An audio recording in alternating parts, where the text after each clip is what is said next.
Is Gary and Linda Jewelry just another online scam or a hidden gem? Let's get straight to the point. After digging deep into customer reviews, social media threads, and scam reports, my quick verdict is clear. Gary and Linda Jewelry is a scam. Here's why you need to steer clear.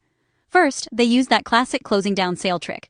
The website tugs at your heartstrings with a story about Gary and Linda retiring after 30 years, claiming they're giving away jewelry for free, or at massive discounts, like 80% off. It's all about making you act fast and not think twice. But what really happens when you order? Most people get cheap plastic or glass trinkets, not the boutique pieces they expected. These are usually shipped straight from China, wrapped in basic packaging, nowhere near the luxury they promise. And let's talk about the faces behind the brand. Investigators have caught on that the smiling owners are probably AI-generated or stolen images. Sometimes their earrings don't even match from one photo to the next. Major red flag.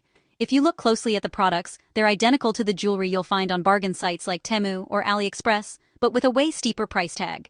Worried about getting a refund? Don't hold your breath.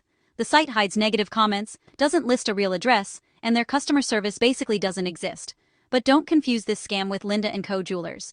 That's a legitimate Australian-owned business that's been around since 1980, with glowing Trustpilot reviews. If you're shopping for jewelry online, always double-check business info and track down real customer feedback. So, bottom line, Gary and Linda Jewelry isn't just risky, it's a textbook online scam. Protect your wallet and your peace of mind. Skip the sketchy deals and stick with trusted retailers.